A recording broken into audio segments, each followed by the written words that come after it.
Hi, I'm Sana and this is Shesh and we both play the Chineke Junior Orchestra. Today we'll be talking to you about how to sight read and play in an ensemble. So the main tips for sight reading a new piece of music and playing in an ensemble is to look at the key signature and time signature, because they're the most vital things to know when you're sight reading. So on top of that as well, you need to make sure that when you're playing, if you're in an ensemble or say you're doing sight reading in an exam, is that when you're playing, you shouldn't stop. Even if you make a mistake, you need to keep going. Otherwise, it will just get out. And if you're in an ensemble and you stop playing and go back to play over your mistake again, then everyone else would have carried on and you're just going to be left behind. So always keep going. But if you're practicing just by yourself, then it's always good to make sure that you go over your mistake again to make sure you're not going to do it again. But that's only if you're playing by yourself.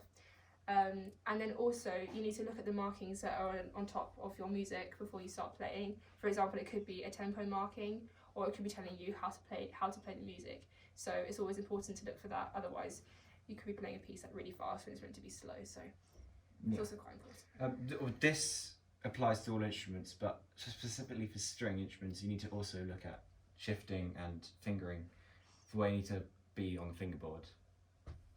And for percussion, when you're playing a piece, say a fill and tune percussion, you need to make sure that you work out the sticking you're going to use. So for example, in this piece, there's a lot of semiquavers, so you want to make sure that you're not going to get your sticks crossed, or that you're kind of going to get confused. So before you play, you need to kind of work out if there's any tricky passages that you work out the sticking, and also work out what octave you're in, because sometimes on a big instrument you can get confused where you're playing, so you just need to make sure you're playing in the right part. And one last main tip also is dynamics, which is quite an important one. You always need to make sure that you're playing the right dynamics.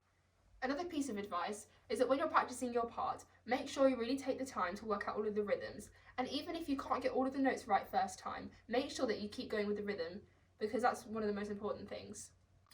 Finally, when you get a new piece of music, make sure to look through the whole piece to make sure you haven't missed out any difficult passages, so it doesn't come as a shock to you when you've only been practicing the easy parts.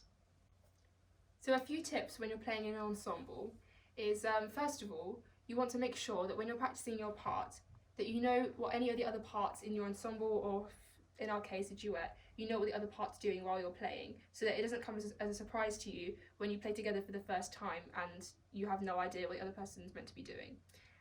Also, you have to make sure that you balance the sound between the players, so that one of you's not being too loud or you're not playing loud enough.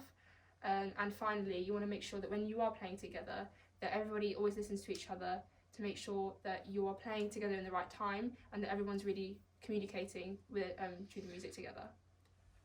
Now we're going to play Invention number 8 in F major by Bach.